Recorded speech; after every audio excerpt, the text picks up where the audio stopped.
Bueno, muchas gracias a todos los organizadores por poder estar aquí. Esto fue algo, yo creo, secuencial y bayesiano. Inicialmente habíamos hablado con Gustavo, iba a venir a presentar, pero esta ha sido la tesis que hemos estado trabajando Andrés, su tesis doctoral, y pues un trabajo en conjunto también con otro colaborador, Roberto Casarín, en Venecia.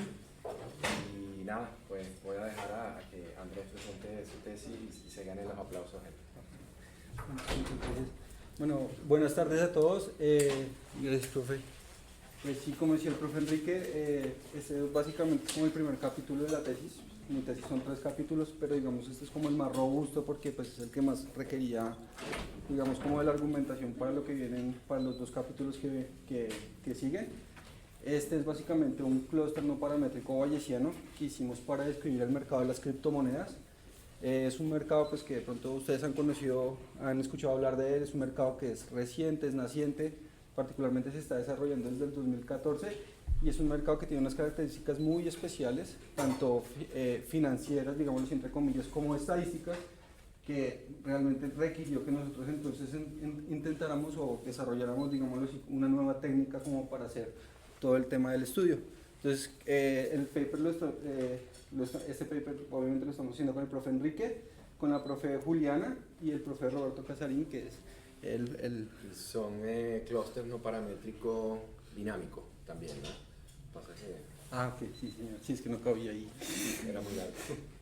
Bueno, entonces rápidamente lo que vamos a hablar es, les voy a presentar rápidamente como una especie de esquema de todo el tema del mercado de las criptomonedas, para intentar empezar esto desde otra perspectiva.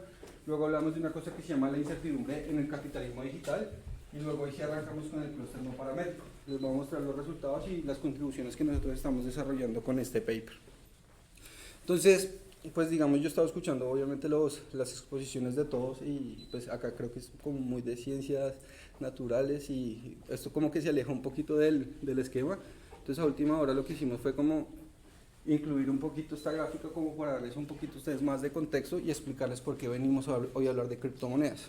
Lo primero también que quiero dejar claro es que nosotros no les vamos a vender que inviertan en criptomonedas ni mucho menos, o sea, no estamos montando acá nada de eso.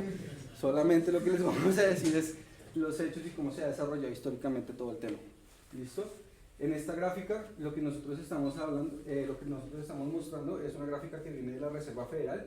Lo que ustedes ven acá son picos, ¿sí? Y este es un índice que se conoce como el índice de volatilidad. Ustedes pueden observar que acá hay unos escenarios como grisecitos, ¿cierto? Y si se dan cuenta, cada vez que hay un escenario grisecito tenemos picos fuertes, con excepción de este. Yo les explico por qué. Acá tenemos otro pico y acá tenemos otro pico. Cada uno de esos picos representa una de las crisis que se desarrolló, una de las crisis financieras que se desarrolló en Estados Unidos.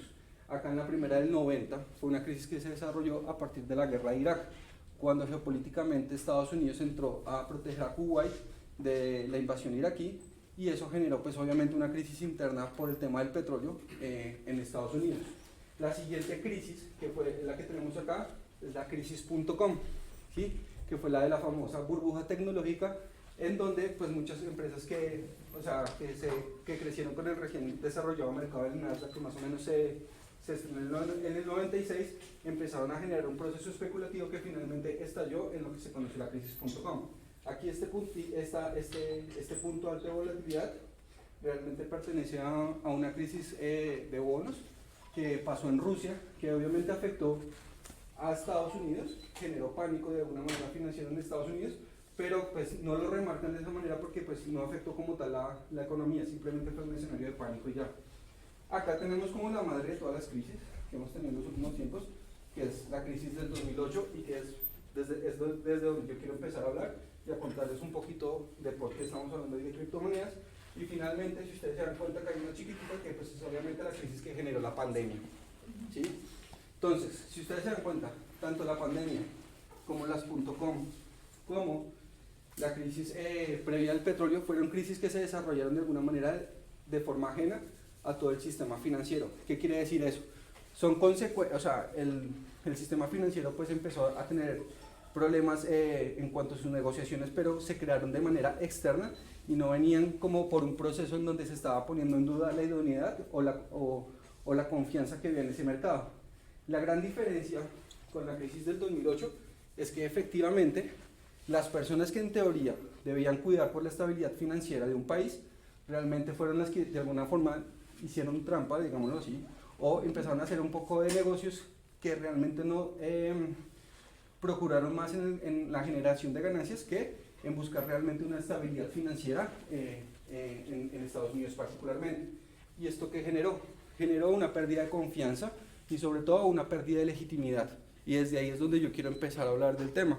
¿Por qué? Porque el sistema financiero como nosotros lo conocemos es una institución y las instituciones están creadas o están desarrolladas para disminuir el nivel de incertidumbre en un mercado financiero. Si yo ya dejo de creer en una institución, obviamente el nivel de incertidumbre empieza a aumentar y por lo tanto la volatilidad de los mercados empieza a crecer. Esto fue lo que pasó en el 2008, ¿sí? Y esto fue un punto muy importante porque a diferencia de crisis previas, ahí no se había desarrollado la tecnología de la manera en la que ya se había desarrollado hasta este punto. El blockchain, que se empezó a desarrollar más o menos en 1988, empezó a tener sus avances, empezaron a tener mejoras criptográficas y finalmente en el 2008, justo con la crisis, se generó entonces lo que ustedes ya conocen de pronto como la primera criptomoneda, que fue el Bitcoin. Ese fue un punto muy importante y un hito. ¿Por qué? Porque el Bitcoin se generó como una manera de protesta a todo lo que estaba desarrollándose en el mercado financiero, pero esa manera de protesta tenía que venir bien respaldada y justo la tecnología en ese momento permitió el crecimiento entonces de lo que nosotros conocemos como el Bitcoin. Y aquí es donde nosotros empezamos a hablar de otro tipo de institución que es diferente a las instituciones normales que nosotros conocemos. Cuando nosotros nos hablan de una institución, nosotros inmediatamente pensamos sobre todo en edificios, en personas, ¿sí? En una estructura formal en donde nosotros resguardamos, digámoslo así, nuestra confianza porque ellos nos dan la seguridad sobre lo que está sucediendo. Un ejemplo claro, por ejemplo, aquí en Argentina o en cualquier país, el Banco Central, ¿sí? O si yo quiero ir a negociar títulos valores, las bolsas de valores, la Bolsa de Nueva York, o inclusive los entes reguladores que están pendientes de todo ese proceso. Si ustedes se dan cuenta, todo eso en conjunto es lo que nosotros conocemos como las instituciones financieras y son las que garantizan la estabilidad de los mercados, tanto económicos como financieros. ¿Listo? Eso es lo que yo quiero recalcar acá, que fue lo que se perdió acá, la confianza en todas esas instituciones. Ya nadie creía y ellos empezaron a perder legitimidad. ¿Listo? Listo. Entonces, basado en eso, se crea un nuevo mercado, que no necesariamente se creó en 2008. Realmente el mercado como tal, o como lo conocemos hoy de las criptomonedas, se da básicamente con el nacimiento de Ethereum y se da con la consolidación de la introducción de los productos DeFi en el 2020, pero pues obviamente el 2008 marcó la pauta del crecimiento de todo eso. Si Bitcoin no hubiera aparecido, pues obviamente el resto de criptomonedas no se hubieran podido desarrollar.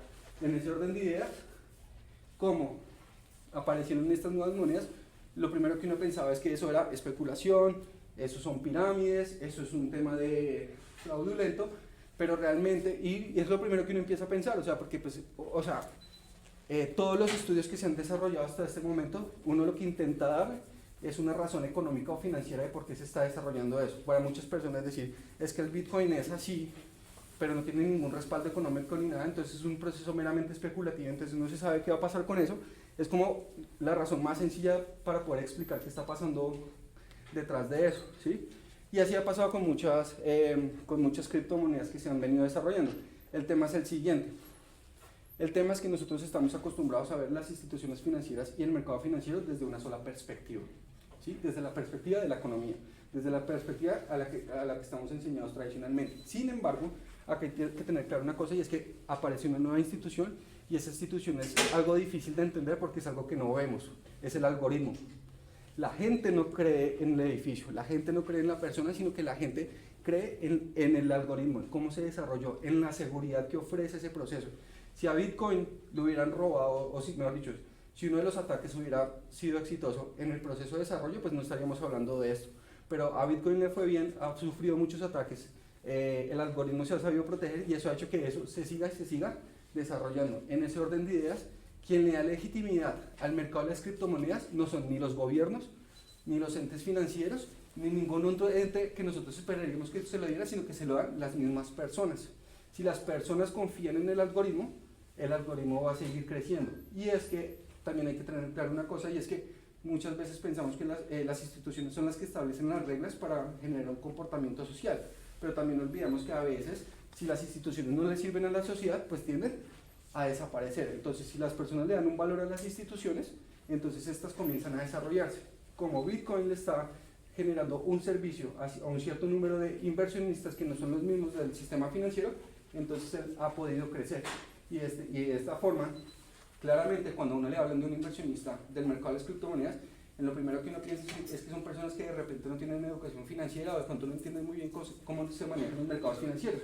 Y es verdad, porque muchas veces esas personas nunca han comprado acciones, bonos o cualquier otro instrumento, pero lo que sí pasa es que ellos entienden cómo se desarrolla el mercado de las criptomonedas. Ellos son capaces de leerse los white papers, muchas de esas personas son desarrolladores, programadores, y comprenden muy bien la seguridad que hay detrás de estos mercados. Al entender eso, ellos confían en todo el proceso transaccional y eso es al final lo que necesita el mercado de las criptomonedas. No necesita nada más, ellos no necesitan validez desde ninguna otra perspectiva, ¿sí? Todo este cuento, ¿para qué?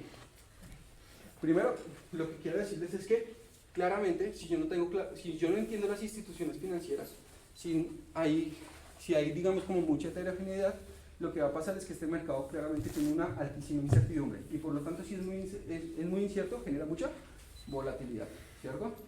Y segundo, porque pues basado en eso, lo que nosotros tenemos que tener claro es que nos tenemos que alejar del paradigma financiero para entender cómo se desarrolla este mercado y más bien lo que tenemos que entender es cómo internamente, a través de esos procesos volátiles, este mercado se va desarrollando.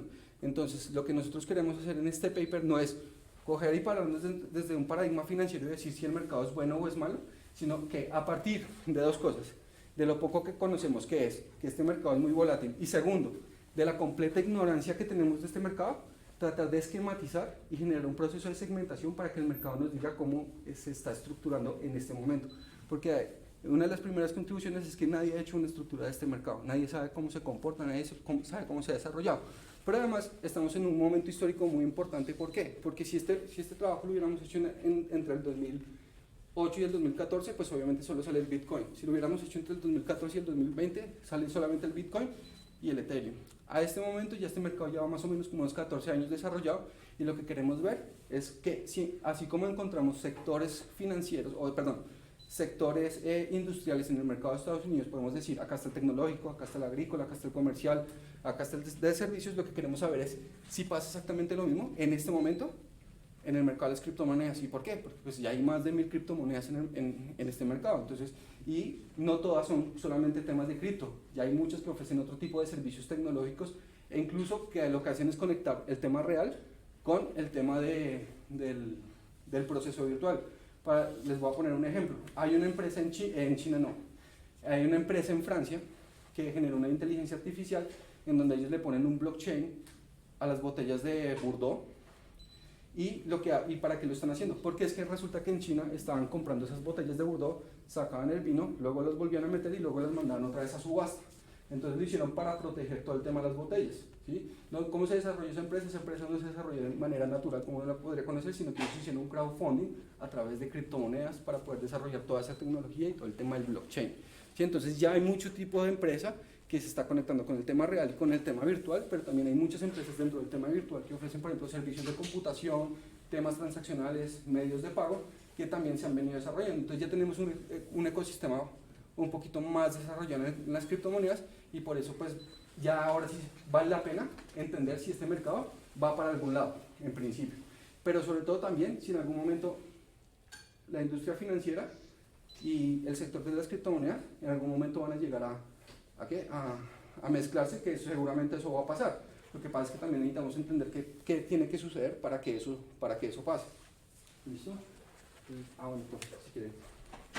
Entonces, lo que yo les venía diciendo, en principio, cuando yo arranqué a hacer la tesis, le dije al profe Enrique que lo que quería era simplemente predecir cómo era el precio de las criptomonedas. Eso fue, digamos, como que el primer problema, pero resulta que para poder entender cómo se comportan las criptomonedas, primero hay que pasar o entender en dónde se mueven, y por eso arrancamos con este paper que es el paper institucional.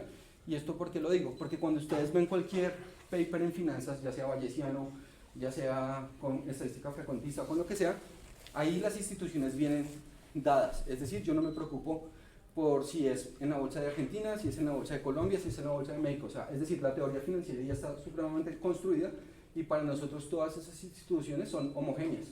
Entonces yo no me preocupo por eso, simplemente aplico el modelo de valoración y ya está, ¿cierto? Pero acá no, acá hay un problema y es que yo no tengo instituciones homogéneas. Acá yo tengo un montón de instituciones que son heterogéneas y ¿cómo yo lo puedo saber? Es por los algoritmos. El algoritmo del Bitcoin es muy diferente al algoritmo del Ethereum. Y el algoritmo de cualquier otro token o cualquier otra criptomoneda que nosotros queramos investigar es muy diferente al algoritmo que se desarrolla con el Bitcoin. Entonces las instituciones no son iguales, los algoritmos no son iguales. Entonces ahí me toca entender de una manera mucho más compleja, o sea, cómo es la estructura y cómo es la segmentación de estas instituciones y por lo tanto si yo quiero valorar el precio de cualquier criptomoneda ya no lo puedo hacer de manera automática, me toca primero pasar por esta fase.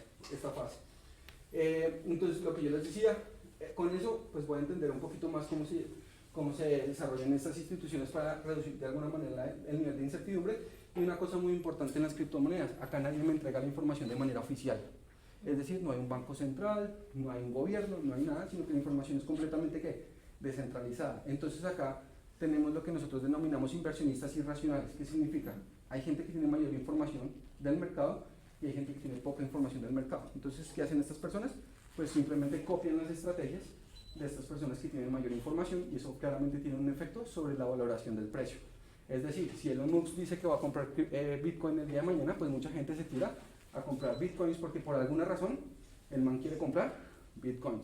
Pero entonces el tema del precio no es que vaya a subir porque esté pasando algo generalmente con el Bitcoin, sino porque lo que le está haciendo es un efecto de comportamiento en manada, ¿sí? Todo el mundo se tira a comprarle simplemente porque él dice que las quiere comprar. Entonces eso pasa mucho en el mercado de las criptomonedas, es algo que no pasa en el mercado financiero normal porque el mercado financiero normal es demasiado profundo. Y si Elon Musk dice que quiere comprar acciones de Tesla, pues todo el mundo le dice pues felicitaciones, pero pues, realmente esa no es la razón principal por la que no quiera comprar acciones de Tesla. ¿Claro? No sé si tienen alguna pregunta y si voy muy rápido. Pero tenemos Señor. acceso a los. Si yo quiero ver los algoritmos, vaya de que los entiendo. Claro. ¿Tengo acceso? Todos los algoritmos son completamente abiertos y transparentes. Ahorita te muestro, les explico por qué precisamente funciona eso. Sí. Dos preguntas. La primera es que el gobierno de El Salvador fue el primero, creo, en invertir dinero público en Bitcoin, pero después tuvo una pérdida cuantiosa. ¿Cómo se explica eso? Y la segunda pregunta es, el Bitcoin tiene una cantidad, digamos, finita que se puede, digamos, generar. ¿Qué va a pasar después de eso? Ok, la primera. Si bien obviamente El Salvador invirtió un montón de dinero, eso implica que ellos más bien tienen muy poca capacidad de mercado, o sea, realmente no tienen capacidad de mercado para poder mover el mercado de las criptomonedas. Que lo haya hecho con dinero público, pues realmente no es tan chévere porque cuando uno está haciendo inversiones, pues realmente uno lo tiene que hacer con temas privados, pues porque obviamente sobre todo el Bitcoin está sujeto a un tema de especulación y él sabiendo que no puede controlar ese mercado, pues obviamente hay que mirar realmente cómo se debería hacer ese tema. ¿Sí? O sea, ya es una decisión ya más de Estado, pero pues es una decisión que digamos no se podría tomar, digamos, debería tener algunos referentes, ¿sí? Porque pues obviamente hay que conocer un poquito más esto. Y en segundo, claro, el Bitcoin tiene que llegar a un punto, ¿sí? Cuando llegue a ese punto ellos van a dejar de producir Bitcoins, porque si siguen produciendo Bitcoins lo que va a pasar con el precio del Bitcoin es que va a empezar a caer. Por eso el Bitcoin tiene un proceso que se llama el proceso de compra, pero también tiene un proceso de quema. En el proceso de compra, pues obviamente la gente entra dentro del mercado de criptomonedas, pero asimismo se van desarrollando procesos de quema, en donde también se va igualando las personas que se van saliendo del Bitcoin y se van metiendo en todo, pues van volviendo de alguna manera al sector real. ¿Qué ha pasado? Obviamente está creciendo muchísimo más rápido el tema de tenedores de Bitcoin, pero cuando ya llega el punto en donde ya no van a haber más personas, no vayan a haber más Bitcoin adicionales, pues simplemente ellos van a quedar ahí y simplemente se van a mover en torno al precio, pero obviamente no pueden emitir mucho más Bitcoin. Por eso digamos también el desarrollo de otras criptomonedas, porque lo que hacen las criptomonedas es que de alguna manera eso se va a desahogar, digámoslo así, porque pues muchas personas van a estar rotando entre los Bitcoin y las demás criptomonedas. ¿Cómo va a ser la convertibilidad de una criptomoneda a otra? Las convertibilidades, es un proceso que se llama el swap, ¿sí? El swap de criptomonedas lo que hace es un intercambio básicamente funciona como las monedas tradicionales, el peso argentino con el peso colombiano o con el peso chileno, exactamente ese mismo proceso. Claro, el tema con el Bitcoin es que el precio es súper especulativo y obviamente es un tema más de que ha subido simplemente pues porque más personas quieren tener Bitcoin, ¿cierto? Sin embargo, las demás criptomonedas que se están desarrollando en tecnologías como en Ethereum ya están empezando a ser respaldadas por procesos económicos o financieros. Entonces ya hay muchas personas que están empezando a invertir en esos tokens es por el tipo de servicios que ellos ofrecen. Un ejemplo, poder en la nube. Entonces hay empresas que ya se crearon y están ofreciendo poder en la nube, entonces para eso le dicen, bueno, si usted quiere tener poder en la nube, tiene que comprarme 100 tokens, cada token vale $2. Entonces, claro, si usted confía en el servicio de esa empresa, pues usted compra esos tokens, ¿cierto? Pues porque va a acceder a ese tipo de servicio, entonces si usted se da cuenta ya hay un proceso de intercambio ya mucho más natural que nosotros conocemos, ¿sí? El tema del Bitcoin es un tema simplemente de intercambio y más allá de cualquier cosa se podría decir que sí, la función que tenía que cumplir ya la cumplió y fue darle espacio a las demás monedas que pertenecen al mercado de las criptomonedas. Si quieren vamos a dejarla porque es que hay muchas cosas que tenemos que ver y no nos queremos tampoco atrasar, sobre todo que somos de los últimos. Entonces... Ok, listo. Entonces, ¿cómo funciona esto o por qué a la gente le gusta? Primero, se tenía que garantizar varias cosas y es que lo primero era el tema de la descentralización. Nadie podía controlar la red. ¿Y cómo es que nadie controla la red? Pues porque simplemente hay un montón de mineros, que es como se le conoce a esas personas, haciendo todo el proceso de generación de bitcoins, ¿cierto? Y nadie es capaz de robarse, digámoslo así, los bitcoins que alguien está comprando o está vendiendo, porque pues para poder hacerlo tendrían que atacar un montón de computadores al mismo tiempo y pues realmente no hay capacidad computacional para eso, ¿sí? Eso por un lado. Segundo, las transacciones son completamente inmutables, es decir, si yo hago una transacción con el profesor Enrique, por más de que yo intente tratar de dañar, digamos, esa transacción para mostrar que en teoría el profe Enrique me dio más dinero, eso no va a pasar, la transacción ya queda ahí montada. Y segundo, toda la información es completamente transparente, es decir, cualquier persona puede entrar a mirar cuál fue la transacción que yo hice con el profesor Enrique, ¿sí? Cuánto se dio, cómo fue todo el proceso. Ahora, hay un tema, los mineros tienen que garantizar todo ese proceso y para hacer eso ellos tienen que manejar un proceso de criptografía que fue digamos, es el mayor avance del blockchain. Y ese proceso de criptografía se da a través de dos llaves, las llaves públicas y las llaves privadas. Entonces la llave privada es la que yo uso como inversionista, vendedor o comprador para entrar a mi cuenta y poder hacer todo el proceso transaccional. Y la llave pública es la que usan los mineros para poder acceder a las diferentes cuentas y hacer todo el proceso, o sea, que el proceso se cumpla. Ese proceso criptográfico es el que garantiza realmente la confianza que yo tengo sobre el proceso. Y ese proceso criptográfico no es igual en todas las criptomonedas. ¿Dónde yo puedo entender ese proceso criptográfico? En una vaina que se llama el white paper. Todas las tokens y todas las criptomonedas tienen una vaina que se llama el white paper. Uno se lo lee y si para uno criptográficamente eso es válido, entonces ya eso ya ganó confianza, en cierta manera, ¿sí? Porque pues obviamente uno no le va a meter dinero a algo que no le está generando desconfianza. Entonces en este orden de ideas, pues obviamente el tipo de inversionista que se requiere para estos, pues tiene un conocimiento un poquito más avanzado en temas más que de programación que de finanzas, porque lo que está mirando él es un tema de programación, él no está mirando, digamos, o sea, no lo está valorando como uno valoraría una empresa financieramente, ¿sí? Cuando uno mira una empresa desde una perspectiva financiera, uno mira un montón de cosas, pero cuando uno lo está mirando en términos de programación, uno lo que quiere es que sirva, ¿sí? Y uno tiene unos criterios de evaluación completamente diferentes. Listo. Entonces, nosotros adoptamos un concepto que se llama capitalismo digital, que es un concepto que ya se ha desarrollado, ya han desarrollado varias personas para definir lo que son este tipo de instituciones. Sin embargo, previo a eso, yo quise mostrar que la mayoría de trabajos que han tratado de abordar el término de incertidumbre en el mercado de las criptomonedas hacen lo de siempre. Dicen qué está pasando con la economía de Estados Unidos, qué pasa con el petróleo, qué pasa con el oro, y basado en eso, entonces tratan de darle una explicación al mercado de las criptomonedas. Eso es lo que nosotros no queremos hacer. Lo que nosotros queremos decir es que acá la incertidumbre no viene de allá, sino que viene de las mismas instituciones. ¿Cómo se está desarrollando aquí dentro de las instituciones? Entonces, pues aquí hay algunos trabajos que han tratado como de validar eso desde las finanzas, pero no, o sea, siempre llegan al mismo resultado. Sí, el profe. Listo. Atrás. ¿Atrás? Sí, acá. Entonces, ¿cómo nosotros desarrollamos el tema de la incertidumbre?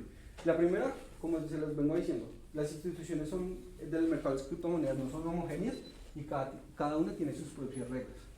Entonces, en estos mercados es muy difícil, o sea, tenemos que establecer que no lo conocemos, tenemos que establecer de una completa ignorancia. ¿Sí? De repente en el futuro ya podremos conocer un poquito más acerca de estas instituciones, pero lo que sí está claro es que en este momento es muy difícil poder definirlas o poder identificarlas. Entonces, como yo no conozco qué está pasando ahí, yo parto de la completa ignorancia. Segundo, entonces nosotros seguimos el análisis que propuso Knight en 1921, en donde él dijo como, oiga, hay un conocimiento previo que yo puedo tener sobre el proyecto que yo estoy haciendo, ¿cierto? Y ese conocimiento previo pues ya me va a dar alguna información de saber qué puede llegar a pasar. Segundo, pues ya nos podemos meter obviamente con los datos, empezar a mirar obviamente las propiedades estadísticas y tratar de sacar a partir de procesos frecuentistas de alguna manera qué puede suceder ahí. Y finalmente tenemos el tema de la incertidumbre, en donde no es posible que nosotros podamos generar un proceso de clasificación de los resultados. ¿Qué significa eso? Acá lo que tenemos básicamente son las prior, las likelihood y la posterior, ¿sí? Y así es el proceso en el cual nosotros construimos el modelo. Listo, aquí. Entonces, ahora sí me toca meterme más en mi área. Yo estoy haciendo el doctorado en administración, entonces pues desde la perspectiva institucional, lo normal que uno esperaría es que uno tenga costos de transacción cuando uno está mirando esto. O sea, ¿qué tanto se están reduciendo los costos de transacción? Generalmente las instituciones siguen un proceso de path dependency. ¿Qué significa eso? Cuando hay una crisis financiera, ¿qué es lo primero que hace un banco central? Reducir las tasas de interés para incrementar el consumo y evitar que la crisis sea mucho más profunda. ¿Y por qué lo hacen? Porque pues, eso es lo que dice la regla, ¿cierto? Entonces por eso es el path dependency. Las reglas que se establecen en las instituciones financieras son para definir comportamientos. Es decir, si yo saco un crédito y dejo de pagarlo, pues ¿qué pasa? Me reportan en las centrales de riesgo y por lo tanto me dejan de prestar, ¿cierto? Porque yo ya soy una persona que no debería ser apta para el préstamo. Entonces yo tengo que cumplir con las reglas que me definen las instituciones financieras, ¿sí? Y finalmente, como les venía diciendo, en Colombia, en Argentina, en Chile o en Bolivia, si estamos hablando de un sistema financiero capitalista, a pesar de que puedan haber pequeñas diferencias y puedan tener problemas específicos, todas siguen un comportamiento homogéneo. Claro, en economía tenemos post-keynesianismo, neo-keynesianismo y un montón de áreas económicas que definen básicamente cuál va a ser la política del país, pero pues en general todas funcionan de la misma manera. Entonces cuando hablamos eso, cuando definimos eso en el sistema financiero, para nosotros es completamente neutral, digámoslo así. Entonces nos pasamos al capitalismo digital, que lo define Daniel Frodo, y lo primero que hacemos es cambiar costos de transacción por transacciones de valor. Es decir, ya acá no buscamos reducir costos, sino que lo que estamos mirando es que así es, el producto cuesta mucho, de pronto los beneficios son más altos. Entonces vale la pena asumir esos costos adicionales porque el beneficio va a ser mucho mayor. Entonces lo que estamos mirando acá en el mercado de las criptomonedas es que puede que algunas sí reduzcan los costos, otras pueden que computacionalmente o en términos de tiempo o en términos financieros sean más costosas, pero si en el mediano o en el largo plazo ellos no van a generar muchísimo más beneficio, pues vale la pena hacer el proceso de inversión. La complejidad del mercado, y es que no siempre pueda poder seguir los mismos procesos. Dependiendo del tipo de institución con el que yo esté trabajando, la solución va a ser diferente. Ya no estamos hablando de reglas para comportarnos, sino cuáles son las reglas de código. Entonces se proponen unas reglas de código y los que definen si esas reglas son buenas o malas, ¿quiénes son? Los usuarios, no son las instituciones. Algo así como, no sé si ustedes alguna vez han jugado Minecraft, ¿sí? O sus hijos han jugado Minecraft, o lo que sea, ¿sí? Ellos establecen un juego, un equipo de reglas, y si esas reglas ya no les sirven, ellos tienen la posibilidad de cambiarlas en el momento, pero si en algún momento ese juego de reglas ya no les satisface a ese grupo, pues ¿qué pasa? Se rompe, ya no hay más instituciones, ¿cierto? Es lo mismo. Han existido muchísimas criptomonedas que intentaron implementar un juego de reglas, establecerlas pues para que los usuarios pudieran acceder a ese tipo de criptomonedas, pero si los usuarios no las aceptan, pues sencillamente esas criptomonedas no van a ningún lugar, ¿sí? Y finalmente, como se los venía diciendo, entonces lo que nos define esto es que nosotros tenemos son estructuras heterogéneas, es decir, es muy difícil ponernos a mirar uno a uno, y entonces por lo tanto nos toca asumir que pues ahí hay muchas vainas, no sabemos qué va a pasar, y lo que tiene que pasar con el modelo, lo que vayamos a tratar de buscar con el modelo es que él nos trate de dar una explicación de qué es lo que está ocurriendo allá adentro. Bueno, si quieres ir a esa. Bien, entonces, ahora sí, metámonos en la metodología. Tenemos un conocimiento parcial, ¿sí? Sabemos que hay un grupo de activos. Básicamente el único conocimiento parcial es que estas vainas son supremamente especulativas y volátiles. Entonces, lo que nosotros dijimos es, vamos a tratar de estructurar el mercado de las criptomonedas, vamos a hacer entonces un modelo no paramétrico para segmentarlo. ¿Por qué no paramétrico? El no paramétrico implica que nosotros no conocemos absolutamente nada. Él nos va a decir cuántos clústeres hay. Nosotros no vamos a poner de entrada cuántos clústeres deberían haber. el ejemplo más sencillo es, si ustedes quieren hacer un camino, cuando ustedes van a hacer un camino o cuando van a hacer cualquier método de clúster, ¿ustedes qué hacen? Hacen una silueta, hacen un codo o lo que sea, y el silueta del codo en principio les dice cuántos clústeres hay. Si la silueta le dicen 4 clústeres y ustedes hacen un camino y le ponen 4, pues ¿cuántos clústeres le va a botar? 4. ¿Sí? O sea, ya de entrada uno ya le está diciendo el camino cuántos tiene que haber, ¿cierto? Aquí pasa lo contrario. Aquí nosotros no le vamos a decir cuántos clústeres hay. Es más, nosotros le vamos a poner un número en teoría infinito de clústeres, pues obviamente no le ponemos infinito porque si no esa vaina se queda andando toda la vida, ¿sí? Nos toca poner un número grande, pero que él mismo vaya decidiendo cuántos clústeres realmente existen en ese modelo. Pero entonces, ¿cómo lo vamos a hacer? Como dijimos antes, vamos a tratar de usar los índices de riesgo. El primero que vamos a desarrollar en un primer bloque que es a través del modelo Garch, en donde vamos a sacar los parámetros, donde sacamos los parámetros del modelo Garch para poder estimar una variable latente que es la volatilidad. Y segundo, a través del modelo CAPM, en donde lo que buscamos es medir el riesgo sistémico, pero solamente usando las criptomonedas. Acá no estamos conectándolo ni con el oro, ni con el petróleo, ni con el estándar Poor's, ni nada, porque pues precisamente lo que haría sería invalidar lo que nosotros estamos proponiendo en principio. ¿Sí? Entonces acá lo que hicimos fue crear un índice de mercado en el CAPM para sacar el riesgo sistémico, y acá lo que hicimos fue extraer los parámetros de volatilidad de cada una de las criptomonedas. Luego, ahí sí nos metemos en el segundo bloque, que es hacer un clúster jerárquico, en donde de manera no paramétrica él nos va a decir, basado en los parámetros que nosotros obtenemos de estos dos modelos, él nos va a decir cuántos clústeres hay en el mercado. ¿Sí? Entonces es un proceso que se da en dos partes, en dos pasos, el primer paso y el segundo paso, y este particularmente es un modelo jerárquico. ¿Listo? Entonces, ahora sí, arrancando, este es el modelo CAPM. ¿Sí? Entonces el CAPM, que me mide el promedio del rendimiento de los activos, el riesgo sistémico relacionado con un índice de mercado y la volatilidad del mercado. Y aquí está, I es para cada una de las criptomonedas y T es porque estamos hablando de un proceso estocástico. Entonces, si ustedes se dan cuenta, me toca encontrar este, y este lo encontramos a través del modelo Garch. Y en ese modelo Garch establecimos un modelo con una volatilidad de largo plazo, una dependencia con respecto a los mismos errores y una dependencia con respecto a la volatilidad en el pasado. Entonces, nuestro papel, ¿cuál era en esa primera parte? Hacer básicamente dos métodos de Monte Carlo Markov Chain. Uno que hicimos acá, que fue el GIPS, ahorita se los voy a mostrar, y aquí hicimos un Hamiltoniano. ¿Por qué nos tocó correr un Hamiltoniano acá? Porque fue el único método que demostró la capacidad para poder estimar los parámetros de las criptomonedas, precisamente porque eran volátiles.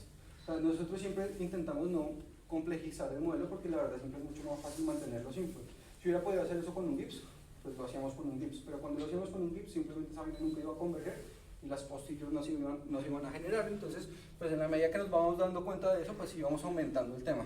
¿Listo? Y pues aquí obviamente manteniendo estas propiedades particulares, digamos, del modelo Garch. Entonces, ahorita les muestro este, primero voy a arrancar por el segundo bloque. Entonces aquí, cuando estábamos trabajando con el profe Roberto, el profe Enrique y la profe Juliana, entonces definimos que íbamos a clusterizar no sobre los retornos, sino sobre los parámetros. Entonces, extraemos los retornos del CAPM, del Garch, para cada una de las criptomonedas, y cuando ya extraigamos todos esos parámetros, entonces generamos el proceso jerárquico, en donde lo que vamos a hacer es encontrar un nuevo tita star a través de un proceso Dirichlet, en donde con el proceso Dirichlet y con los parámetros que generamos en el tita star, mu, gamma, omega, alfa y beta, ellos nos van a decir cómo se encuentran segmentadas las criptomonedas dentro del mercado de las criptomonedas, ¿sí? ¿Listo? Eso, entonces, ¿cuál es la likelihood entonces de nuestro modelo? La likelihood de nuestro modelo es esta, donde teníamos dos distribuciones normales, para gamma y para mu del modelo CAPM, una gamma para omega, y acá teníamos una distribución Dirichlet. Entonces aquí lo que hicimos fue un modelo mixto de, ¿cuántos fueron? Cuatro distribuciones para poder encontrar, o sea, para poder desarrollar la likelihood y luego poderla meter y poder generar entonces aquí nuestro proceso. Eso es una cadena de Markov que quiero aclarar algunas cositas, que tiene dos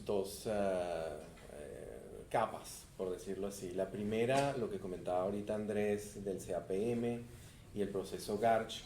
Una vez que el proceso de Markov va muestreando, primero a través de esa capa genera los titas, que a su vez esos titas son vectores de dimensión 5 de cada criptomoneda, y esos vectores se van entonces generando un clúster de manera bayesiana no paramétrica.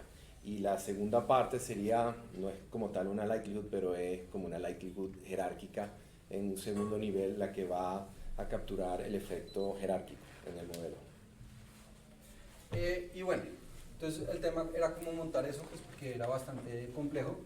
Entonces de manera previa definimos uniformes pues para algunos de los parámetros y ahí nos metimos con un proceso que se llama el stick breaking process. El stick breaking process lo que hace es determinar la probabilidad, empezar a generar esas primeras probabilidades para que yo pueda determinar los pesos de cada uno de los clusters. Entonces, señor. Quiero revisar un poquito así no nos perdemos en la anotación, no quiero yo en la anotación. Volvemos atrás un par de figuras, una más. Este de acá. Y, Este. ese ahí. Gamma. No, Y. Esos son los datos, profe. Y, coma T. Sí, gracias, profe, sí. Y coma T. Sí, señor. El I es porque cada. ¿Es la clase? Es el retorno. No, la I latina, la que está abajo. El I Es cada uno de los criptoactivos. Cada uno de los criptoactivos en el tiempo. Ajá, sí, señor. Pero son retornos. Son retornos. Sí, acá trabajamos con retornos. Bien. Eso. Sí. Y los test son tiempo. Y el test. Tiempo, imagino, sí. Bien. ¿Cómo retorno? ¿Cuál es la diferencia con precio? Lo que pasa es que los retornos, claramente cuando uno trabaja con retornos es mucho más fácil ¿Qué tipo encontrar una simetría en teoría de los datos, porque además los precios tienen una distribución log normal, entonces son mucho más difíciles de trabajar con los precios. Entonces, pues, ¿qué hace uno? Trabaja con las variaciones de los precios que en o sea, definitiva son los es la retornos. variación diaria. Es la variación diaria. O sea, pueden trabajar con los precios y se podrían tomar en cuenta modelos bayesianos no estacionarios. El tema es que los retornos son estacionarios y queríamos hacer un link en la literatura clásica, sobre todo con los modelos KPM y GARCH, que se utiliza sobre todo en retorno. Entonces, por eso decidimos trabajar en retorno. ¿Por qué las restricciones esas del omega, el alfa y el beta? Eso lo vi hoy y no me... Perdón. ¿Por qué tienen que ser positivos los omega? Bueno, es una propiedad, gracias. Sí, es una propiedad. Bueno, lo primero, la primera propiedad, y no lo quiero tocar, pero es que estos tienen que ser positivos precisamente porque lo que tienen que garantizar, o sea, acá lo que estoy buscando es una varianza, ¿no? Ok. Entonces acá, esta varianza que termina, si tú le sacas la raíz cuadrada, es lo que termina definiéndome el error aquí en el modelo Ok, es como una normal, una varianza H, nada más que... Y la segunda condición es un tema de estacionalidad, que Ok, se puede quitar, Sí. o se puede relajar y poner alfa más beta, es decir, no estacionario, pero bueno, no Pero queremos lo que hace es que se explota el modelo y ahí sí la Sí. convergencia sería O muchísimo sea, la más varianza tiene que ser difícil. estacionaria. Ajá, sí señor. Esa es que le da volatilidad. Perdóname. Cuando hablas de varianza es lo que da volatilidad. Cuando hablo de la varianza, sí es la raíz cuadrada de la varianza que es la volatilidad. No, es H. Este RMF es el índice que nosotros definimos como el índice del mercado de las criptomonedas. Es lo que hace esa trabajada. Si H es la volatilidad. La siguiente. Acá, Tita resume los valores de la criptomoneda. Cada Los tita parámetros. que va a generar en el MCMC se va a digamos, ahí los vamos a clusterizar básicamente de una población tita star. ¿Perdón? Tita S, tita Y, los valores de mu, lambda. Sí señor, es un vector con 5 parámetros. Son las 5 características de la criptomoneda. Sí. Ahí arriba está tita, dado tita, estrella. Ajá. La estrella que es. Esta estrella que es, esta es la likelihood, profe. Lo que pasa es que si usted se da cuenta, o sea, previo a encontrar este tita star, que es el que usamos para hacer el clúster, primero me tocaba encontrar mu, gamma, omega, alfa y beta a través de lo que les voy a mostrar, que es el primer bloque. Aquí estamos hablando del segundo bloque. Es que quería entrar primero a mostrarles el segundo bloque. No entiendo la diferencia, perdón, no entiendo la diferencia entre la estrella y la no estrella. Entonces, el estrella básicamente son como los hiperparámetros. Entonces, lo que estamos haciendo es definir estos hiperparámetros que son los que van. Es como que si generas un modelo jerárquico, Gustavo, Ajá. un modelo jerárquico, ¿sí? Y tienes diferentes titas y vienen de una mu o tita star, que es la media de las medias. ¿Ok? Es un- Pero ya a nivel de todos los vectores, eso sería univariante, esto es ya Todos multivariante. comparten el mismo, digamos. Todos comparten el mismo. No, son diferentes clusters, no sabes cuántos hay. El ok. tita star, de hecho habría que cambiarle la notación, en vez de tita star I, poner tita star K. Ah, ok. Sí, Sí, sí, Sí, no necesariamente son, o sea, en teoría eran 139 criptomonedas, y sí es verdad, o sea, acá de pronto sí me toca Cluster ahí en el estrella. Ajá. Hay que poner un sub-K para el número de clusters.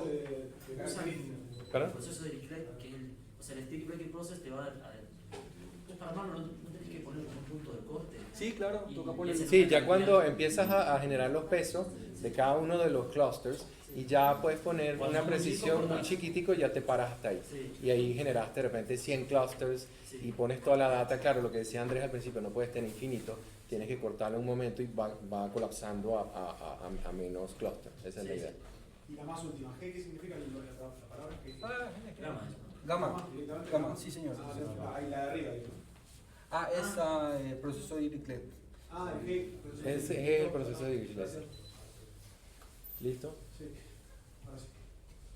Bueno, entonces aquí lo que les decía, generamos el stick breaking process, y esto simplemente es para desarrollar los pesos.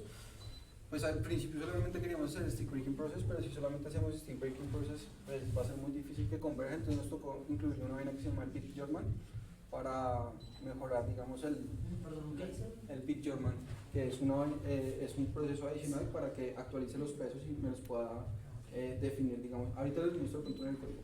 Ahorita Andrés tiene una simulación. Buenísimo. Ahí apareció un delta ahora. Este delta, claro, son las variaciones, profe. Son las Esa es variaciones. la medida de Dirac.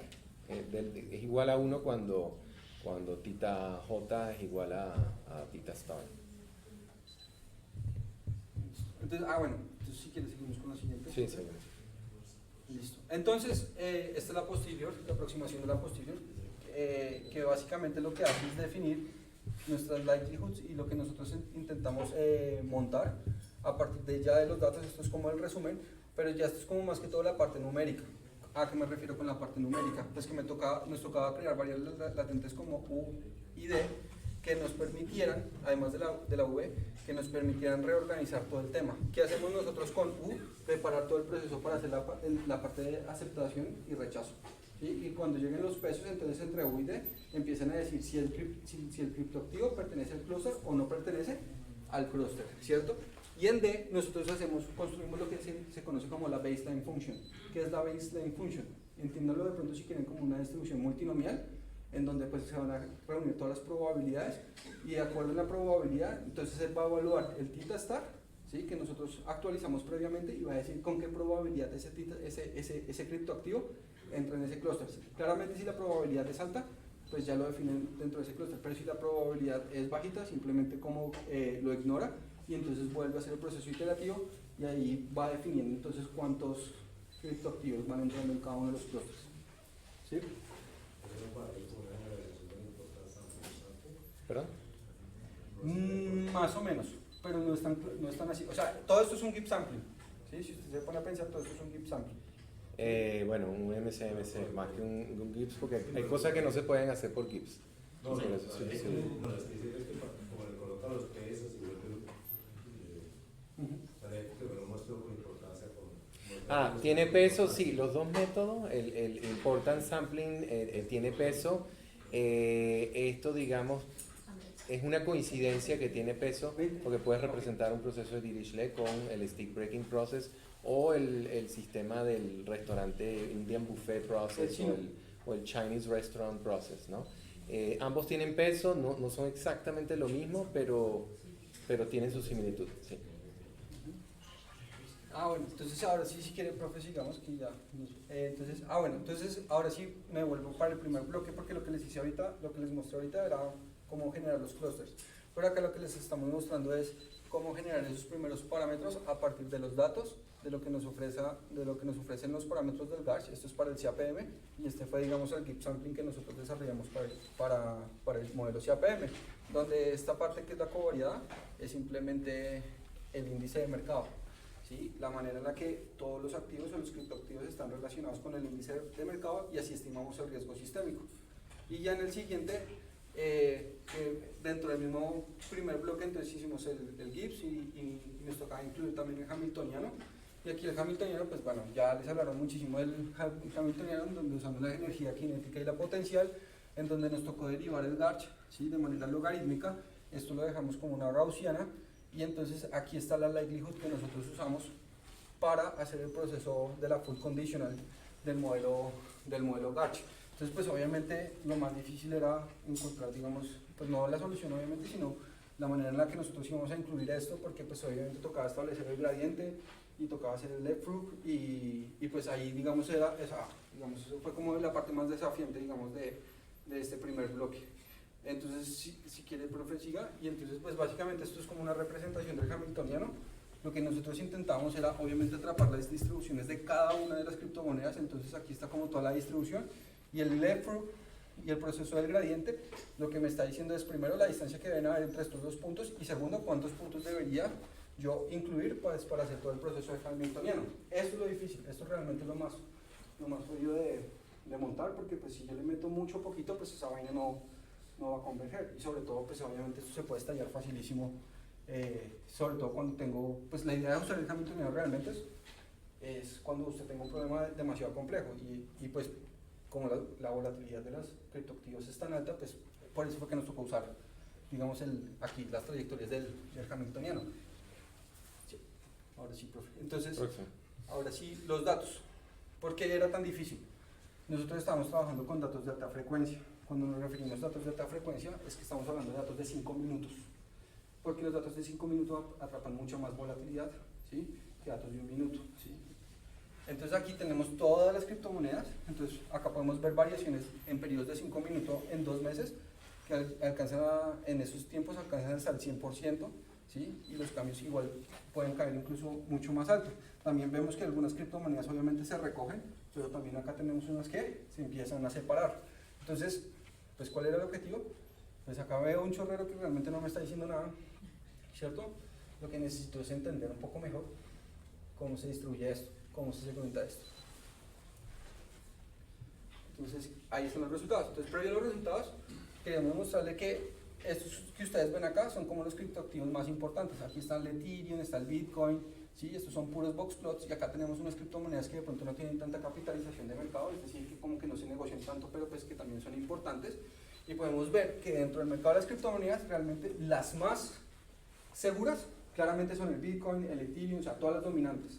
Los niveles de riesgo dentro del mercado de las criptomonedas de esas son bajos, en comparación pues con obviamente con tokens o con criptomonedas recién emitidas.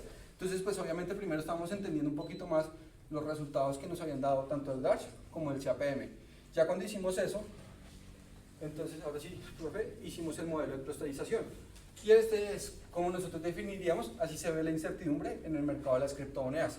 Tenemos dos clústeres claramente definidos, uno aquí grandote y aquí uno más chiquitico. El hecho de que sea en rojo significa que pues obviamente en el proceso de scoring que nosotros hicimos para definir los métodos del clúster, estas claramente quedaron mejor agrupadas, y estas quedan agrupadas en el otro segmento. El hecho de que esto sea amarillo, pues realmente también nos da un alivio, porque eso significa que pues no es como que sean dos grupos aislados, es decir, no está sobreestimado el modelo, sino pues que efectivamente en algún momento se van a volver a relacionar. Ahora, ¿por qué me salieron dos clústeres? Y si eso era lo que nosotros estábamos esperando, pues la verdad sí. Si ustedes se ponen o sea, digamos, si hacemos un símil, supongamos que estamos hablando de un nuevo universo. Cuando los universos acaban de explotar, ¿qué pasa? Son demasiado calientes, demasiado pequeños, y ahora se están empezando a desarrollar. Si esto yo lo comparara con, por ejemplo, con el mercado financiero estadounidense, esperaríamos que existieran un montón de clústeres, porque pues efectivamente es un mercado muchísimo más desarrollado en términos de tiempo, ¿sí?, y estructura. Y acá lo que nos está pasando, lo que nos está diciendo es que efectivamente ya hay clústeres, ¿sí?, pero no hay tantos como se esperaría, pero además es una cosa muy importante, y es que tanto el Bitcoin y el Ethereum ya no son dominantes en el mercado. Son monedas que claramente tienen una gran posición dentro de este mercado, pero ya están empezando a ceder ese poder, digámoslo así, o esa posición a otro grupo de criptomonedas que también están empezando a emerger. Entonces, ¿eso qué me está diciendo? Que de pronto este mercado ya está pasando por ese umbral de desarrollo, porque lo que uno esperaba antes cuando hablaban de Bitcoin y de Ethereum es dos cosas: o el mercado sigue subiendo o va a desaparecer. Entonces ya estamos encontrando un punto en donde posiblemente nos dicen que va a pasar. Si sigue surgiendo, pues ¿qué va a pasar? Se va a ir desagrupando, digamos. Estos bloques se van a ir rompiendo cada vez más, y nos va a ir mostrando cada vez un mercado más desarrollado. Entonces, ¿qué pasa acá también? Acá ya tenemos datos, ya tenemos por primera vez un proceso de segmentación. Entonces lo que hicimos después de esto fue generar un clúster jerárquico para cada uno de estos dos grupos y entender, digamos, más o menos cómo están agrupados dentro de cada uno de los clústeres las criptomonedas, como para entender un poquito cuáles son las monedas más relevantes. Si quiere, profe. Entonces aquí, yo sé que no se ve mucho, en el paper lo veían bien, digamos, este es el grupo de Ethereum. Ethereum está como por este lado. Entonces lo que nos está diciendo es que, pues efectivamente, dentro de los mismos clústeres ya tenemos unos subgrupos, y estos subgrupos están, o sea, tienen en común, por ejemplo, la tecnología, o sea, qué tipo de tecnología están manejando, el tipo de servicio, más o menos cuánto tiempo llevan. Sí, de pronto hay unos que tienen muchas ballenas o traders como tal. Las ballenas son, digamos, como los grandes inversionistas, digamos, como los fondos institucionales en el mercado de las cripto, en el mercado financiero.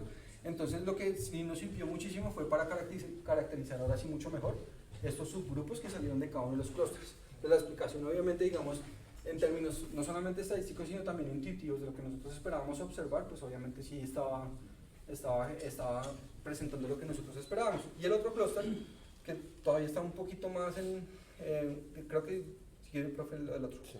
Este ya tiene mucho más definidos unos grupos, ¿cierto? Pero además separa este grupo de los demás, ¿sí? Porque estos eran los como que no entraban en ninguno, pero al final los terminó metiendo en el otro. Estas criptomonedas, pues ya también obviamente tienen unas características ya pues mucho más parecidas, están como también definidas, pero entonces pues ya tenemos dos grupos grandes diferentes, que era lo que nosotros esperábamos encontrar, y eso pues básicamente eran los resultados.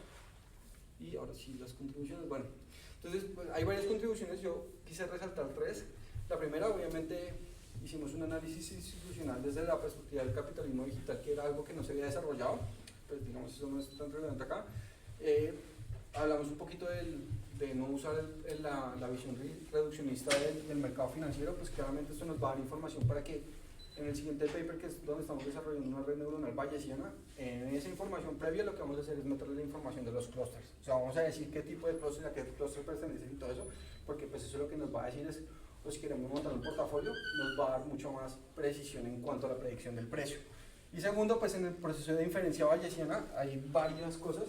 Nosotros desarrollamos un nuevo método de cálculo, porque pues mucho de esto tocó hacerlo a mano, o sea, no es como que, o sea, los paquetes no se dejan transformar tan fácil, digamos, para las necesidades. Entonces, pues, cuando yo me di cuenta que tocaba hacer esto, me puse a llorar porque tenía que hacer un montón de cosas en el R. Es novedoso también en el sentido que un nuevo modelo bayesiano de series temporales que hace clusterización de series temporales de manera no paramétrica y bayesiana, ¿sí? Y dinámica. No sé si quieres añadir otra cosa, Andrés. No, sí, y bueno, y computacionalmente esto es supremamente costoso. Para que se hagan una idea, yo trabajaba con un Linux, de hecho tenía un Linux con una buena tarjeta gráfica y buen procesador, pero me tocó dejarlo y realmente todo lo estamos haciendo en el Mac porque era mucho más fácil configurar ese chip que tiene el Mac, el M2, pues para todos los requerimientos y para hacer obviamente la doble paralelización y todo eso. Fue mucho más sencillo porque pues son varios métodos de simulación Monte Carlo. Ahí tenemos el Gibbs, el Hamiltonian y pues el Gibbs Sampling, que es el... Disculpa, eso te iba a preguntar. ¿Ustedes marginalizan primero con el stick breaking, ¿cierto? Tienen una beta y condicional en eso hacen un leapfrog de Hamiltoniano? Pero me imagino que con el problema esto del library switching que se produce con los modelos tienen muchas divergencias. Sí, no, esto tocaba hacer un montón de cosas y nos tocaba primero hacer el cambio, por eso era el primer bloque. O sea, primero era dibujar los átomos, era con los parámetros, o sea, con el Hamiltoniano y con el Gibbs Sampling. Eso lo hicimos, a veces incluso lo hacíamos por aparte porque tomaba mucho tiempo meterlo ahí inclusive también lo trabajamos primero con el stand. Pues, digamos, en el stand se deja mucho más fácil estructurar un Hamiltoniano, que uno lo puede hacer a mano. Entonces sacábamos el Hamiltoniano, el Latch con el Hamiltoniano, el CAPM con el Gibbs, pero por aparte a veces, y luego lo que hacíamos era meterlo como tal en el proceso de Dirichlet. Entonces también lo que hacíamos era meter la media, pero también meter los intervalos pues, para asegurarnos que no hubiera cambios significativos en el proceso de clusterización y no hubiera relay, o sea, switching process entre los datos. Sí, y otra cosa también importante es que, bueno, yo lo trabajé en R, ¿sí? El profe Casalino lo trabajaba en MATLAB cuando me lo pasó, Y la razón por la que el profe Casarín lo trabaja en MATLAB es porque el proceso de vectorización es mucho más fácil en MATLAB. O sea, mejor dicho, esto corre mucho más fácil en MATLAB por la estructura del MATLAB. Cambio en el R, tuve muchísimos problemas y de hecho me tocó aprender a calibrar, por ejemplo, los pesos, definir la distancia entre los pesos, porque eso también influye muchísimo en el tipo de clúster. Entonces son cosas como con las que uno se va dando cuenta en el proceso, pero pues que obviamente también ayudan a que cómo está haciendo eso. Pero sí, o sea, literal fue, o como la manera en la que nosotros lo vimos, incluso en un momento más sencillo, es saquemos el CAPM y el Hamiltoniano en una sola corrida, porque lo que nos va a botar son los parámetros para hacer luego el proceso jerárquico. Y así fue como lo terminamos montando al final, porque pues, si no el computador no te da, o sea, se quema. Es un algoritmo que tiene que ser muy smart a nivel de inestabilidades numéricas y ese tipo de cosas, porque sabes que te tiene que dar, pero no te da porque empiezan a suceder eso overflow y underflow y todo ese tema, ¿no? Y la mayor complejidad es que estamos haciendo 139 criptomonedas al mismo tiempo, cada una con una ventana de observación grande. Por lo general, los métodos de clustering, o digamos, usted lo que hace, por ejemplo, digamos lo que hizo el profe Roberto en un trabajo previo que hizo Marco Sushi, era para mirar cambios en regímenes, pues él lo hacía solamente con un cripto activo. Entonces, pues claro, cuando usted está haciendo todo eso con un cripto activo, pues es mucho más fácil meterlo todo en un solo código. Pero si usted lo está haciendo con 139, inclusive de manera muy verdad, se va a quemar el computador. Entonces, por eso, digamos, eso fueron otras cosas que nosotros estamos viendo, que inclusive nos tocó mirar cómo configurar de alguna manera los dispositivos.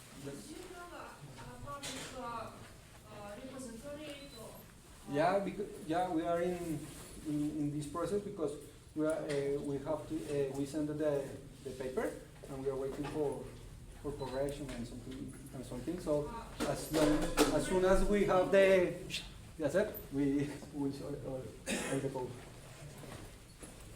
¿Lo van a mandar por WhatsApp? Ahorita te mando una simulación, un ejemplo como de juguete que hicimos, como para mirar el proceso de dictado.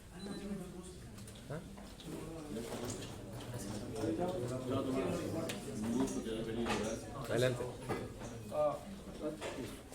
¿Sí? No sé si alguien tiene alguna pregunta. Señor. ¿Por qué es una volatilidad con el gas y no con otro modelo que se dice en el motor? ¿Por qué tomaron precisamente el gas? Por la parametrización, profe. O sea, es que hay que mantener siempre, o sea, hay una vaina que siempre me han enseñado, el profe que me la enseñó era keep it simple. Trate de mantenerlo lo más simple posible, porque si no, entre más, o sea, ya de por sí el modelo era bastante complejo, ¿sí? Entonces, si podíamos atrapar eso ya con el Garch, pues obviamente ya teníamos, digamos, un avance, ¿sí? Son como pequeñas victorias que uno igual va generando en el proceso, pero igual el Garch, o sea, está bien. Se puede también hacer la misma idea con un modelo de volatilidad estocástica bayesiana. Lo que pasa es que ahí estarías aumentando la dimensión. Fue más un tema ya de conservarlo sencillo, sí, porque ahí tienes dos errores en un modelo de volatilidad estocástica, la observation. Sí, claro. De dos cosas principales, de los tres del Garch, obviamente, y del riesgo sistémico. Y además es un modelo, si usted se pone a pensar bien, es un modelo de dos factores. Entonces primero toca estimar el Garch y luego con el Garch se estima el riesgo sistémico. Entonces, pues obviamente era mucho más fácil encajar esos dos. Fue más un tema, Rafael, de por qué un Malbec o no un Cabernet Sauvignon. Más un tema de gusto que no tiene ningún tipo de una razón específica. Pues se utiliza más, digamos, el Garch en finanzas sobre todo, y pues estaba en un área de finanzas más que el de hecho, algunos trabajos en finanzas, entonces, pero no han elaborado, solo hemos estimado volatilidad, no, de hecho, estamos trabajando con fórmulas y estas cosas también, y hay muchas formas de sí. No, claro. No, de hecho había otro modelo ese era otro que queríamos meter, que era el modelo de Heston, porque el Garch es discreto, en cambio el Heston es continuo, entonces decíamos, uy, con el Heston de pronto. Pero el Heston, para poder estimar esos parámetros, teníamos que derivarnos a un Garch. Entonces era hacer otro paso nuevamente con el mismo modelo, o sea, con el mismo hacer un NAND y Garch. Entonces, no, pues dejémoslo con el Garch, porque pues ya nos vamos a matar solitos. No, igual al final nosotros tendríamos bien. Pues afortunadamente. Sí. Sí. No sé si alguien tiene alguna pregunta. Aparecieron dos clústeres principales. Sí, señor. Y pregunto, me imagino, un clúster es el grupo que se pega y el otro clúster es el grupo que se despega. Sí, ¿Es eso? sí. Y Son adentro como... del grupo que se despega hay dos clústeres importantes. Sí. El otro Sí. está más O sea, en el otro, el otro... Nosotros dos, en el grupo que se separa, ¿cuáles son los contratos? Si quiere, profe, devuelve un momentito. Ese es el chiquito, el último. Y particularmente, que fue otra cosa que vimos que igual al final con una recalibración que le hicimos al modelo, al final esto se terminó viendo mucho mejor, y es que estas tres que están acá, o sea, es como si me marcaran la frontera entre estos dos clusters. Acá tenía tres criptoactivos. Entonces era como que ni para allá ni para allá, ¿sí? Entonces estas estaban bien, de alguna manera, bien segmentadas acá, estas estaban bien segmentadas acá, pero pues acá habían unas como que no, como que sí, como que no. Decía que capaz que había dos. Ajá. Sí. Bueno. Listo. Yo creo que... Bueno. Gracias. Código ahora, ¿no? Ya Bueno. Si Venga, quieren ver, vamos a sí, mostrar tienen rápido. energía, ok. Por favor. Se deja de también. ¿Cuánto queda? Son y media. Se acaba de cumplir exactamente 1 hora y cuarto desde que arrancó. Ah, ¿sí? Bueno. Bueno, ustedes claramente es un ejemplo de juguete. Entonces, no, ¿cuánto era? ¿Qué más hay?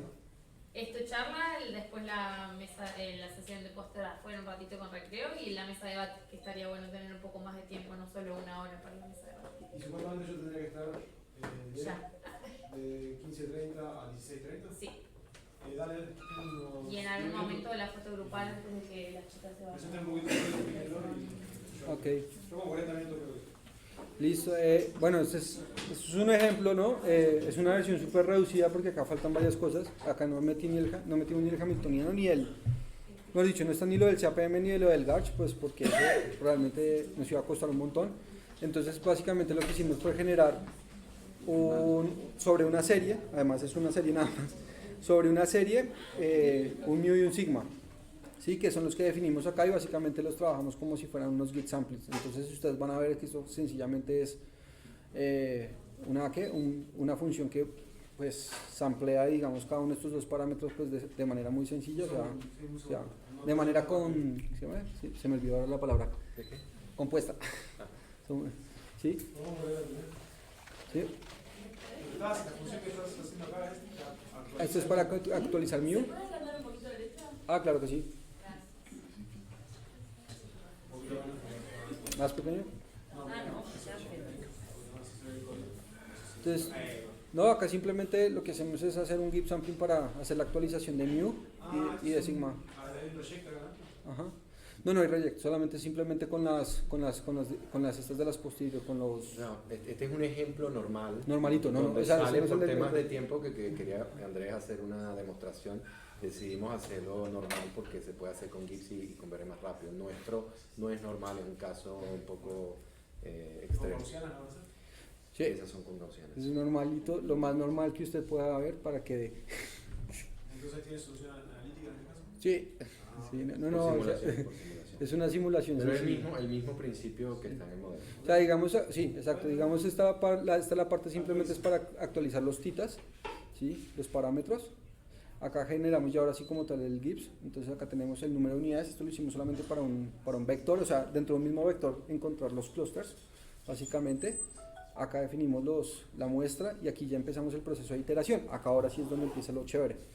Lo chévere es hacer primero el stick breaking process, entonces acá tenemos la distribución beta y definimos entonces obviamente la productoria para hacer la multiplicación de los titas, que eso fue lo que hicimos previamente. Pues ya acá cuando ya definimos el stick breaking process, entonces dibujamos el U para pues empezar obviamente a hacer todo el proceso de aceptación y de rechazo, y luego actualizamos los pesos, que es acá donde hacemos el Pitman-Yor process. Esto que era lo que les decía, es que esto digamos no es necesario en MATLAB, porque por el proceso de vectorización en MATLAB encuentra esto rapidísimo, pero si yo no le pongo esto, en R se puede estar quedando toda la vida tratando de llegar a 1, entonces yo necesito que esto llegue a 1, ¿sí? Y si no le pongo esto, o sea, eso va a ser terrible. Entonces uno, digamos, ahí es cuando uno encuentra en las funciones que hay una variable que le dice que por default le pone tal número, pero que si usted le quiere cambiar ese número, pues obviamente se lo puede cambiar. ¿Por qué yo le cambiaría este número? En teoría este se lo dejé así pues porque digamos es con el que más he trabajado, pero esto lo que me va a definir son las distancias de los pesos. Entonces va a definir como ¿cómo se dice eso? Como que va a definir ¿cómo diría uno? Va a ser más flexible, ¿sí? En cuanto a aceptar o en cuanto a incluir o no incluir una observación dentro de ese clúster. Entonces, Entre más pequeño yo lo haga, entonces va a ser mucho más, ¿cómo se llama? Va a ser menos flexible. Si lo agrando más, va a ser más flexible el tema, porque la distancia pues para entrar dentro de ese peso va a ser mucho más fácil. ¿Sí? Entonces, bueno, aquí actualizamos eso. Y aquí es donde dibujamos los átomos, que es básicamente hacer la actualización del mu y el sigma, que esto era lo que nosotros veíamos como el theta star. Ya cuando hacemos eso, entonces ahora sí empezamos a hacer todo el tema del sampling, y aquí es donde actualizamos los clústeres, que es donde dibujamos el D, que era lo que estábamos allá, acá lo definí como Z, y básicamente lo que hacemos era lo que yo les decía, hacemos una especie de multinomial para dibujar las probabilidades, y aquí estimamos las probabilidades para luego, después de hacer el sampling de las probabilidades, entonces decimos si entra o no entra dentro de la probabilidad. Entonces ya, ese es todo. Entonces, ¿qué hicimos? Pues nada, creamos dos, así es que esto está así.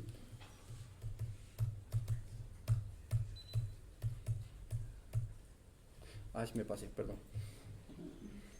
Listo, ahora sí, estamos acá. Entonces simulamos dos μ's, menos 2 y 2. Tenemos acá un sigma verdadero, 200 unidades. Acá tenemos los pesos verdaderos.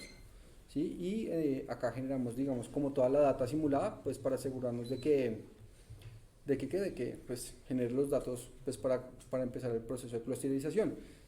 Otra cosa importante, y es que hay que conocer muy bien lo que uno está haciendo. ¿Por qué digo que hay que conocer muy bien lo que está haciendo? O sea, nosotros teníamos que tener muy claro cuáles eran esos valores previos que les íbamos a dar a los hiperparámetros gamma, mu, omega, alfa y beta, porque cualquier variación en eso genera que el clúster no converja. Entonces acá la información previa pues para poder hacer ese proceso de clúster es sumamente importante. Pues claro, si uno lo hace con paquete, el paquete se lo optimiza, pero cuando uno esto lo está haciendo manual, pues obviamente es un dolor de cabeza. Entonces, pues acá generamos el proceso de concentración y acá pues ya corremos el Gibbs. Ya, pues obviamente con este no se demora nada, pues yo me aseguré que no se demorara nada. Y cuando ya hacemos eso, entonces ya generamos, bueno, se quedó ahí, generamos pues los resultados si algún día termina, pero pues básicamente ese es el código, como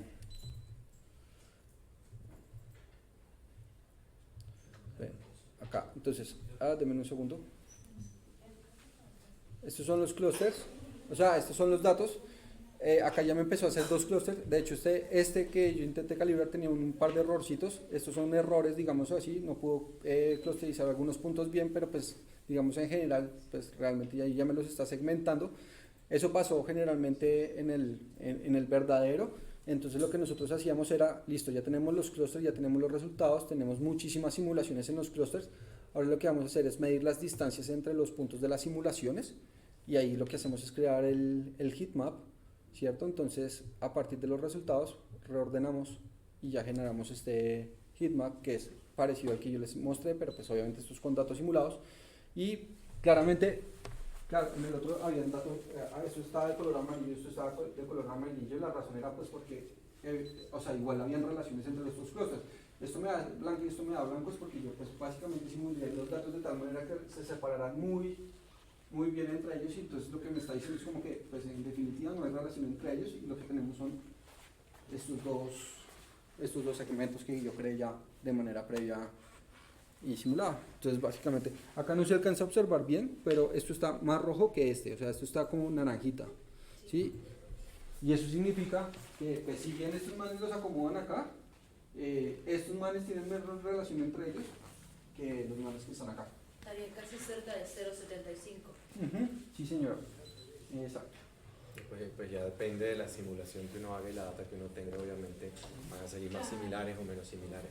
Entonces, porque es chévere o sea, el método es bien bacano, pero sobre todo cuando es muy difícil encontrar agrupaciones cuando los datos son muy cercanos entre sí, o sea, los parámetros dan muy cerca, ¿sí? Entonces, básicamente se tenía que usar muchísima información, ¿cierto? Para poder, entre esas pequeñas diferencias, hacer el proceso de clusterización. Listo. Y ya eso la dan. Muchas gracias.